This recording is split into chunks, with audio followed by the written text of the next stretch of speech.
Je te souhaite la bienvenue à Good News, là où le Seigneur Jésus-Christ t'annonce de bonnes nouvelles au travers de ma personne, de ma petite personne. Amen. Ce sont des messages spontanés, des messages ponctuels, si tu veux, que le Seigneur me donne, me met à cœur, par un moment comme ça, de communiquer. Et aujourd'hui, dans Good News, je veux te parler des saisons. Je vais te parler des saisons parce que nous sommes en fin d'année 2022 et je sais que tu as déjà fait tes bilans de l'année 2022. Tu as pris soin de regarder tout ce qui a fonctionné et tout ce qui n'a pas fonctionné. Et tu t'es dressé une nouvelle liste pour l'année 2023. Tu fais des projets, tu planifies des choses intéressantes surtout pour 2023. Et peut-être tu t'es rendu compte que dans ton bilan, il y a certaines choses qui n'ont pas été au rendez-vous. Tu n'as pas vu s'accomplir peut-être tout ce que tu as déclaré ou même ce que les serviteurs de Dieu ou le Seigneur même t'a dit. Tu n'as pas vu cela arriver et ça t'a un peu découragé. Et tu t'es dit, est-ce que je vais encore vivre une année encore d'échec, une année chaotique, une année où les choses ne vont pas encore fonctionner? Ou est-ce que ton année était meilleure et tu te dis, je veux encore une année meilleure? Si tel est le cas, je prie que tu vives la gloire du Seigneur, que tu vives ta vie de gloire en gloire. Mais si ton année n'a pas été comme tu l'as souhaité et que tu penses que ce qui arrive risque d'être similaire à ce qui s'achève, Amen, je suis là pour te dire que, tu sais, tu ne dois pas vivre ta vie en fonction des années qui passent. Moi, parce que je comprends, c'est que le Seigneur Jésus-Christ, Dieu Tout-Puissant, admirable conseiller, prince de paix, Père éternel, il a tous ses qualificatifs, il t'aime, tu vois, et dans sa préscience, quand il t'a envoyé sur la terre, tu n'es pas parachuté, tu n'es pas tombé par un hasard. Il a planifié des choses pour toi. Et la Bible dit qu'il te connaît même avant le sein de ta mère. Avant que tu ne sois conçu dans le sein maternel, Dieu te connaissait. Tu vois, Dieu te connaissait. Cette parole n'est pas seulement pour Jérémie, mais elle est aussi pour chacun de nous. Parce que le psalmiste dira même que je ne peux pas me cacher devant ta face. Où est-ce que je m'en irai sans que tu ne me vois? Partout où je me trouve, tu me vois. Parce que les yeux de l'Éternel se promènent sur toute la terre. Donc Dieu connaît les projets qu'il a formés sur ta vie. Et la Bible dit que ce sont des projets de bonheur, des projets de paix, des projets de joie, d'allégresse, des projets où tu te réjouiras. Mais il peut arriver que nous ne voyons pas effectivement s'accomplir toutes ces belles déclarations, toutes ces belles paroles de notre Seigneur Jésus-Christ, comme nous l'aurons souhaité. Mais une chose est sûre, c'est que la parole de Dieu qui sort, elle ne retourne pas à elle sans avoir accompli son effet. Comme la pluie qui tombe du ciel, féconde, arrose le sol avant qu'il y ait de nouveau des nuages. C'est ainsi que la parole de Dieu se manifeste aussi. Et pourquoi je veux te parler de saison? Je veux te parler de saison parce que, mais avant de poursuivre et d'aller plus loin, laisse-moi te lire un verset dans la Bible, dans Jérémie au chapitre 8. Laisse-moi rapidement trouver. Jérémie au chapitre 8, la Bible parle de saisons à ce niveau-là. La Bible dit que, verset 7, même la cigogne, Jérémie 8, verset 7, connaît dans les cieux sa saison. La tourterelle, l'hirondelle et la grue observent le temps de leur arrivée. Mais mon peuple ne connaît pas la loi de l'Éternel. Tendre Père, je veux te bénir et te rendre gloire. Merci pour ce moment de ta parole. Merci fais que, Seigneur, une personne qui écoutera ce message, Seigneur, c'est pourquoi tu as voulu que je libère ce message, Seigneur, son effet se produise dans la vie de quelqu'un dans le nom puissant de Jésus. Que le Saint-Esprit amplifie le peu de parole qui sortira de ma personne et que cela ait un impact dans sa vie, qu'elle puisse porter des fruits dans le nom puissant de Jésus, que sa vie ne soit plus jamais la même. Donc, j'ai deux versets ici. Donc, je t'ai lu le premier, le deuxième verset, c'est toujours Jérémie au chapitre 5, verset 24. Ils ne disent pas dans leur cœur, craignons l'Éternel, notre Dieu, qui donne la pluie en son temps. C'est important. Qui donne la pluie en son temps, la pluie de la première et de l'arrière-saison, et qui nous réserve les semaines destinées à la moisson. Vous voyez, la Bible dit que l'Éternel, Dieu, donne la pluie en son temps, et la pluie de la première et de l'arrière-saison, et il nous réserve les semaines destinées à la moisson. Et Jérémie 8, verset 7, la Bible dit que la cigogne connaît sa saison, l'hirondelle connaît sa saison. Mais mon peuple ne connaît pas la loi de l'Éternel. Mon peuple ne connaît pas la loi de son Dieu. Et dans ce même verset, si la Bible nous parle de sa loi et parle des saisons, je comprends par là que Dieu veut que nous puissions connaître les saisons. Nous puissions discerner et comprendre les saisons dans lesquelles nous sommes. Nous ne devons pas résumer nos vies à des années. Je préfère, moi, parler en termes de saison, en termes de temps. C'est ce que le Seigneur m'a fait comprendre depuis un certain temps. Et c'est pour cela que je vais te partager cette pensée. Pourquoi? Parce qu'une saison peut être faite de plusieurs années. Tu comprends? Une saison peut être faite de plusieurs mois. Une saison peut être faite de plusieurs heures, de plusieurs minutes. Et justement, ce sont les éléments de mesure du temps. Amen. Donc, si tu ne comprends pas le principe de la saison et que tu vis ta vie sur des années, ça sous-entend que chaque année, tu t'attendras à une nouvelle chose. Chaque année, tu voudras vivre quelque chose de nouveau. Chaque année, tu espéreras, et ce qui est bon d'ailleurs, vivre avec des choses extraordinaires, et je te le souhaite, au nom de Christ Jésus. Mais Dieu ici nous parle de saison, que l'hirondelle, la cigogne, connaissent leur saison. Et la Bible dit que il y a une saison qui est réservée. Et cette saison, elle dit que et qui nous réserve les semaines destinées à la moisson. Donc ici, on peut comprendre que Dieu, la saison ici, c'est une saison de semaine. C'est une saison de semaine. Vas-y comprendre ce que Dieu appelle semaine. Vas-y comprendre ce que Dieu appelle année. La Bible nous dit d'ailleurs qu'une année devant Dieu est comme un jour, devant Dieu est comme 1000 ans. Et 1000 ans devant lui est comme un jour. Donc, vas-y comprendre ce que le Seigneur est en train de dire ici, quand il parle des semaines de moisson. Il parle de saison et il dit, dans cette saison est contenu des semaines de moisson. Pas des mois de moisson, pas des années de moisson. Vous voyez? Et que la cigogne, l'hirondelle savent discerner leur saison. Alléluia. Donc, l'enfant de Dieu, le peuple de Dieu, nous les enfants du royaume, nous les intimes, nous devons comprendre que le Seigneur Jésus fonctionne plutôt en termes de saison. Pour une personne, la saison peut être faite de 5 années, de 10 années, de 3 années, de 2 années, de 3 mois, de 5 mois. Et que dans chaque saison, Dieu prend soin d'accomplir des choses pour la vie de son fils et de sa fille. Si tu ne comprends pas la saison dans laquelle tu es et que tu veux faire des choses, alors que tu n'es pas dans la saison dans laquelle tu dois faire ces choses-là, tu seras frustré parce que tu ne verras pas de résultat. Je te donne un exemple simple. Tu ne peux pas demander à moissonner alors que tu es dans la saison de la semence. Non. Et Ecclésiaste dit qu'il y a un temps pour toutes choses sous les cieux. Il y a un temps pour toutes choses. Il y a un temps où tu sèmes. Il y a un temps où tu moissonnes. Et tu es d'accord avec moi que, parlant du cultivateur, la saison de la sémence n'est pas la même que la saison de la moisson. La saison de la sémence est une saison où c'est difficile. Parce qu'il faut aller labourer le champ, il faut aller travailler, il faut aller défricher, il faut mettre le feu, il faut nettoyer, il faut ensémencer et il faut attendre que la pluie descende.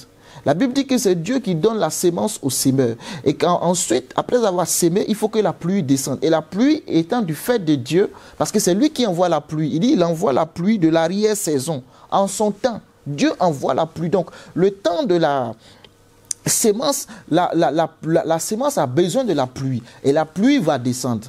N'est-ce pas? Donc, quand tu prieras Dieu pour que la pluie descende, parce que tu es dans une saison de sémence, tu as sémé, tu pries Dieu pour que la pluie descende, tu es dans une saison favorable en fait. Pourquoi?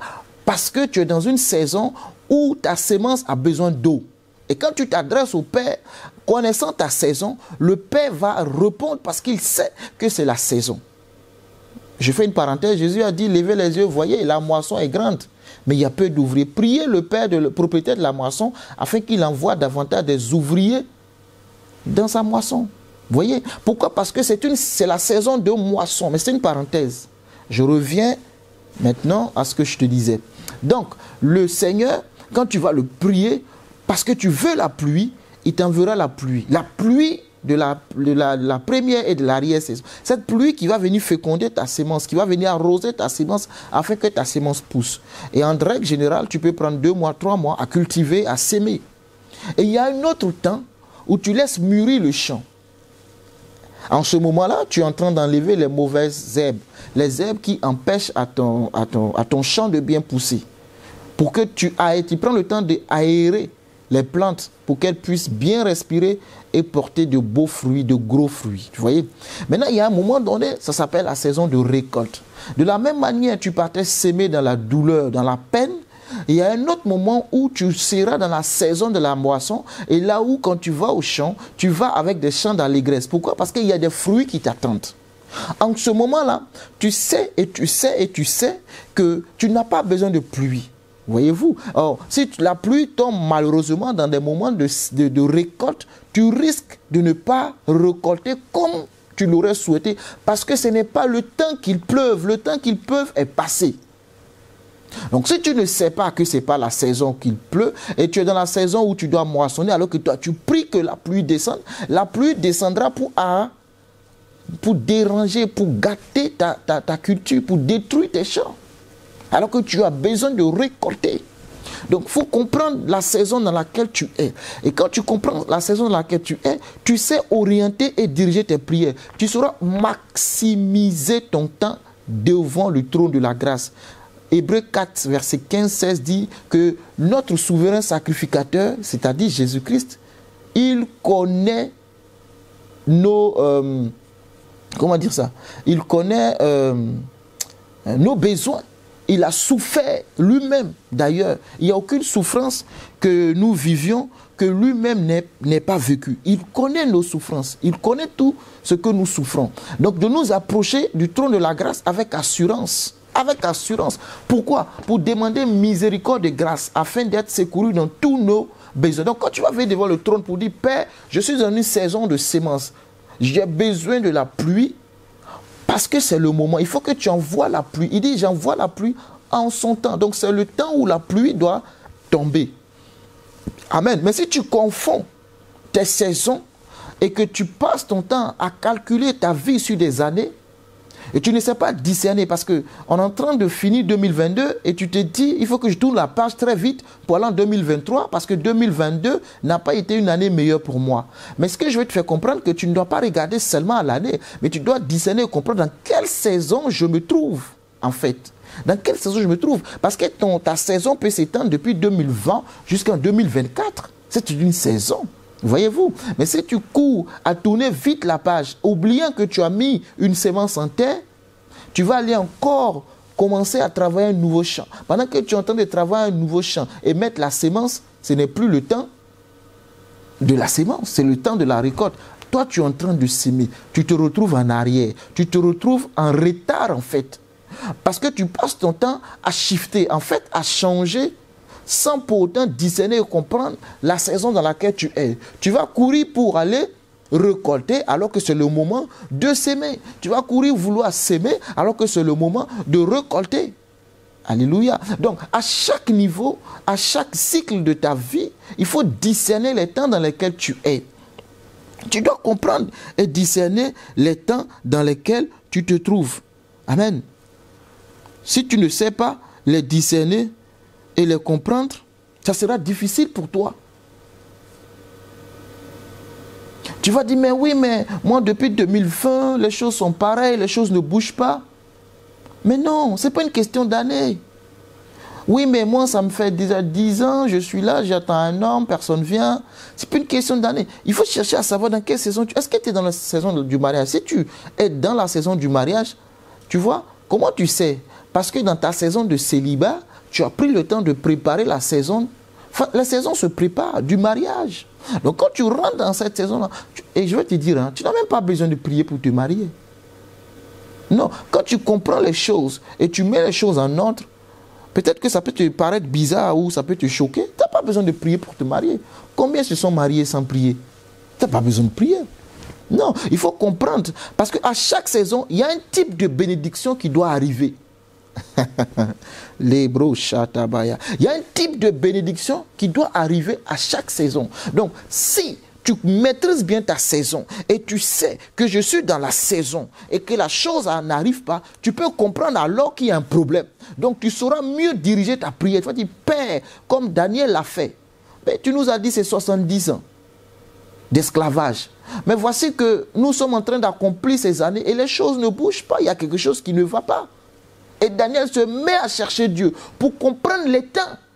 Nous devons comprendre les temps. Je peux parler aussi de Moïse. Le peuple d'Israël, Dieu leur a dit 400 ans quand il parle à Abraham, je vais envoyer ton peuple, tes enfants en captivité pendant 400 ans. J'ai toujours posé la question au Seigneur, pourquoi? Je n'ai pas de réponse. Mais pendant 400 ans de captivité, ils ont fait 400 ans. Pendant les 400 ans, c'était un silence radio. Pourquoi? Parce que c'était la saison de l'esclavage. Mais vous allez voir que, bon, ils ont fait 430 ans parce que le libérateur n'était pas prêt. Souvent aussi, il peut arriver que ce soit la saison, mais le concerné ne soit pas prêt. Ça peut arriver.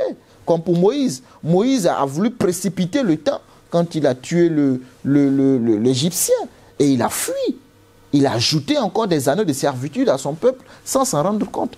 Il a voulu aller par sa propre justice alors qu'il n'avait pas encore rencontré le Seigneur. Tu ne peux pas aller par ta propre justice si tu ne rencontres pas d'abord le Seigneur. Il fallait que le Seigneur le mandate. C'est pour cela que tu ne peux pas sortir et aller faire des choses si le Seigneur ne t'a pas mandaté. Moïse a failli faire la prison. Il a pris l'exil. Il a pris la tangente. Il est parti. Et il allait faire des années et il est revenu. Le peuple était dans la souffrance, le peuple l'attendait parce que c'est lui le libérateur. Et le Seigneur va le rencontrer dans le buisson ardent pour lui parler. Il dit, Moïse, viens. Il va le dire à Moïse. Il dit, j'ai entendu les cris, Exode 3, verset 7. J'ai vu la souffrance de mon peuple, j'ai entendu les cris que lui font pousser ses oppresseurs. C'est ce que la Bible dit. J'ai vu, j'ai entendu, j'ai vu. Pourquoi? Parce que j'avais un temps marqué, c'était 400 ans. Ils avaient le droit d'être... Enfin, le droit, pas le droit. Ils étaient dans l'esclavage parce que c'était la saison. Maintenant, il y a un shifting qui doit se passer. La saison doit changer. Maintenant, le peuple doit comprendre que la saison doit changer. Donc, à partir de 400... je ne sais pas comment dire ça. Quand on tombe dans 400 années, la seconde d'après, ce n'est plus normal que le peuple demeure dans l'esclavage. Ce n'est plus normal. C'est-à-dire une seconde après 400 ans, le peuple crie, Dieu est obligé d'entendre. Parce qu'il a dit 400 ans. Vous voyez? Et dit, j'ai entendu les cris de mon peuple. Vous pensez que c'est maintenant que le peuple crie? Il crie depuis. Il souffre. Quand tu souffres, tu cries, tu pleures, tu gémis, les gémissements, l'oppression. Mais en ce moment, Dieu disait, ce n'est pas encore le moment, ce n'est pas encore la saison de la délivrance. Il faut attendre encore, attendez et attendez. Mais 400 ans après, les 30 ans que je vous expliquais qui a été ajouté par du fait de l'homme, pas de Dieu, Dieu dit, mais mon peuple crie, Moïse, qu'est-ce que tu fais là? Moi, je t'attends pour libérer le peuple, parce que ma parole dit c'est 400 ans. Toi, tu te retrouves chez Jéthro, tu as trouvé une femme, tu as trouvé une famille, tu es devenu un berger, tu es en train de perdre des troupeaux. Tu as oublié, Moïse, hé, viens là, Moïse. Tu dois aller régler l'histoire, parce que je veille sur ma parole pour l'accomplir. La saison a changé, ce n'est pas normal que mon peuple continue de souffrir. Amen. Et la Bible dit, les fils d'Issachar savaient discerner les temps, comprendre. Il faut scruter. Quand tu scrutes ta vie, il faut comprendre dans quelle saison je suis. Si je suis dans la saison où je dois récolter, que je ne récolte pas, là, il y a un problème. Mais ce que nous faisons, ce que nous ne cherchons pas à comprendre nos saisons, et nous voyons des problèmes partout. Nous voyons des démons partout. Non, ce n'est pas tout qui est une question de démons. Vous voyez, dans les 430 ans, ce n'est pas une question de démons. Voyez-vous? Pourquoi? Juste parce que Moïse n'a pas compris. C'est juste là. Mais quand Dieu a rectifié le tir, il allait voir Pharaon. Et quand tu rentres dans la saison prévue, c'est-à-dire la délivrance, ce n'est pas une question de Pharaon veut ou Pharaon ne veut pas. Pharaon n'a pas autre choix que de laisser partir le peuple. Mais Dieu, voulant faire éclater sa gloire, manifeste des plaies pour montrer qu'il est Dieu. Juste ça. Il punit le peuple qui a maltraité. D'abord, lui, son propre peuple, c'est-à-dire l'Égypte, afin de les laisser partir. Et en sortant, il leur donne des biens. Pourquoi? Parce que la saison a changé. C'est le message que le Seigneur, que le Seigneur veut que je t'apporte. Il faut comprendre que la saison, il faut comprendre la saison dans laquelle tu es et comprendre le mécanisme, comprendre les bénédictions, comprendre la souffrance. Parce que quand on parle de bénédiction, on oublie, mais il y a une souffrance aussi derrière. Il faut comprendre, si Jésus vient et que Jésus fait 30 ans et demi, va à la croix, Jésus savait discerner. À un moment donné, Jésus marche avec ses disciples et il dit, l'heure est venue pour moi de partir. Jésus connaît la saison. Il dit, c'est le temps. J'ai été avec vous, j'ai été ravi de partager la parole, d'évangéliser, de manger, voilà, de faire. Mais le temps est venu parce que c'est une nouvelle saison. C'est la saison de la souffrance qui arrive. Mon âme est triste jusqu'à la mort. Je suis dans l'angoisse, dans le jardin de Gethsémane, quand il va faire la prière. Il sait que c'est la saison et c'est une saison inévitable. La Bible dit quoi? Que Jésus-Christ a été souverainement élevé. Pourquoi? Parce qu'il s'est humilié d'abord. Alléluia. Donc, Jésus, connaissant sa saison, a dit à ses disciples, je dois partir. Et Pierre a dit, non, tu ne dois pas aller mourir. Il dit, Pierre, écoute, ce n'est pas toi qui parles. Ce n'est pas une question du diable. Il dit, c'est le diable qui parle. Pierre, ce n'est pas toi. Que le diable veuille ou pas, je dois aller mourir parce que j'ai un peuple à sauver. Donc quand tu comprends ces principes et tu comprends le fonctionnement dans lequel le Seigneur t'envoie, la saison, tu sais que là je dois moissonner, mais pourquoi je ne moissonne pas? Là je dois me marier, pourquoi? Tu sais, c'est la saison, le Seigneur te dit c'est la saison que tu te maries. Mais pourquoi tu ne te maries pas? Parce que quand c'est la saison, vous savez, c'est comme tout est au vert. Il suffit d'un peu et puis il suffit de toucher, ça s'ouvre. Il suffit de taper. C'est ça. Pourquoi? Parce que c'est la saison. C'est la saison. La pluie est bonne. Mais la pluie, si elle ne tombe pas à la bonne saison, elle n'est pas intéressante. Elle détruit. Je connais les champs. Si la pluie tombe à des périodes où on est en train de récolter, on est dans des problèmes.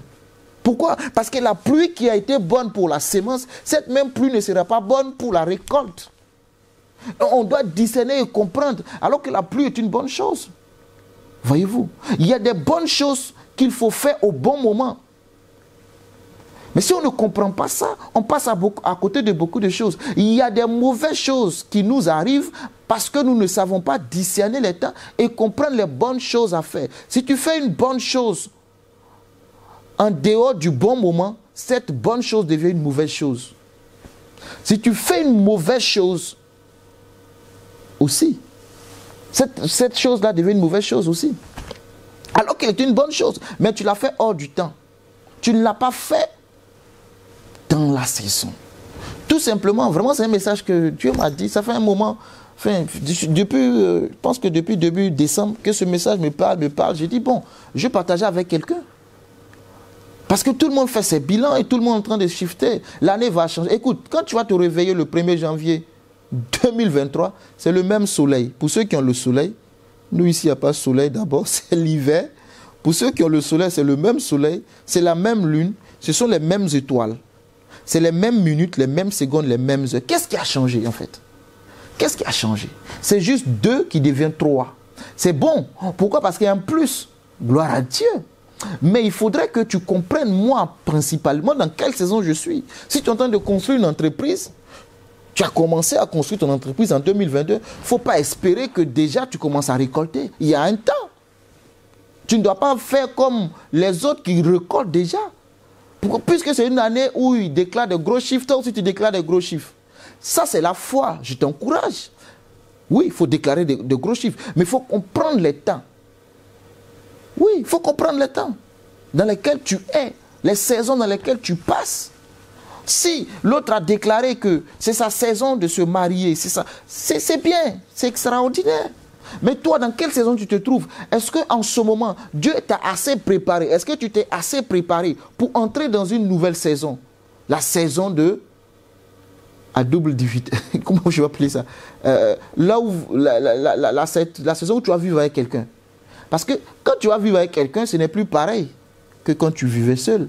Donc, c'est une nouvelle saison qui commence. Quelqu'un qui se marie, c'est une nouvelle saison. Ensuite, quand tu as un enfant, c'est encore une nouvelle saison. Donc, à chaque shifting de saison, il y a une préparation au préalable. Et il faut comprendre.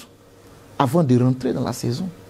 Si je rentre dans cette saison, quelles sont les bénédictions? Et qui parle des bénédictions? Quelles sont aussi les souffrances que je dois endurer dans cette saison? Il ne faut pas penser que tout doit être beau et rose tout le temps. Non. Non, ce n'est pas vrai. Ce n'est pas vrai. Ce n'est pas vrai si on t'a toujours dit que tout doit être beau et rose du 31 au 1er, du 1er au 31, de janvier à décembre. C'est faux. Mais il faut comprendre les saisons en fait. Quand je comprends ma saison, je sais mieux orienter mes prières. Je dois me marier, je dois faire mon entreprise, je dois ouvrir mon cabinet, je dois faire ci, je dois ci. Le Seigneur m'a dit ça alors que les choses tardent. Pourquoi je suis toujours en captivité alors que c'est le temps de la délivrance? Mais je m'en vais pour m'arrêter et conclure. C'est vraiment un encouragement. Et avec Luc 4, 18, 19, l'Esprit du Seigneur est sur moi parce qu'il m'a oint pour annoncer une bonne nouvelle aux pauvres. Amen. Pour guérir ceux qui ont le cœur brisé, renvoyer libres les opprimés, proclamer une année de grâce. Vous voyez, en tant que corps de Christ, en tant qu'enfant de Dieu, nous sommes dans une saison de moisson. Amen. Oui, Christ a fait tout pour nous, mais c'est spirituel ce que Christ a fait. Nous devons les posséder, nous devons les appeler. Amen. Mais nous devons personnellement, chacun doit pouvoir discerner. Il y a des gens, si tu vas trop vite, tu manques ta saison. Si tu vas trop lentement, tu manques ta saison. Le timing doit être parfait à tout moment. Mais ce qui est intéressant, même si tu as perdu des années en arrière, tu peux les rattraper. Et je prie pour toi que Dieu te permette de rattraper des années perdues. Le recouvrement de la vue à ceux qui sont aveugles. Parce que si tu es aveugle spirituellement, tu ne comprendras pas les choses. Que Dieu ouvre tes yeux afin que tu discernes dans quelle saison tu es. Il ne faut pas regarder les années qui passent.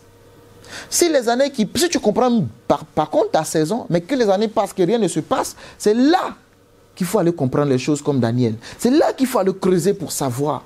Amen.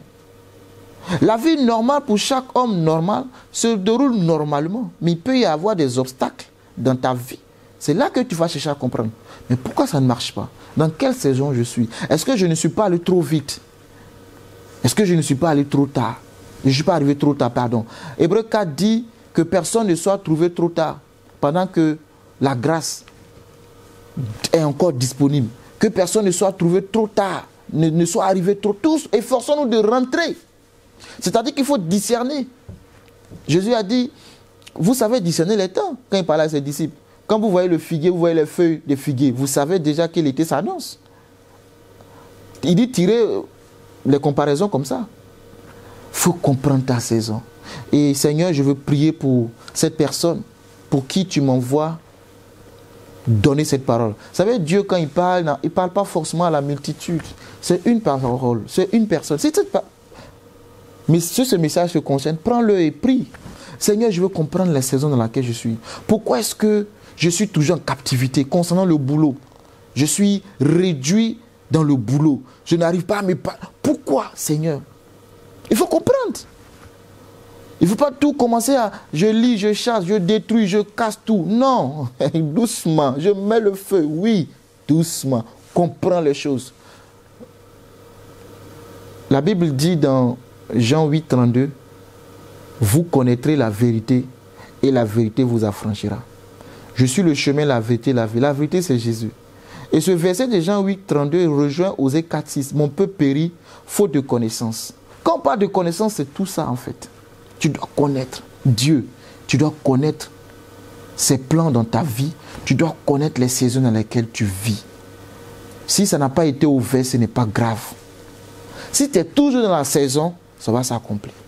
Si ce n'est pas de la... Prie et dis, Seigneur, donne-moi l'accélération divine pour rattraper les années perdues. Les années qu'on devrait les sauterelles. Et je veux terminer par là, prophétiser au nom de Jésus que l'Éternel restaure les années que tu as perdues au nom de Jésus. Si tu es trop en avance, qu'il te régule ta vitesse. Si c'est trop en arrière, qu'il accélère tes pas et qu'il t'introduise dans les plans qu'il a lui-même prévus pour toi dans le nom puissant de Christ Jésus. Que tu ne manques rien en cette nouvelle saison, mais que tu vives et que tu demeures dans l'abondance. Au nom de Jésus. Si il y a des obstacles, que Dieu te les montre, qu'il oriente tes prières. Laisse le Saint-Esprit orienter tes prières.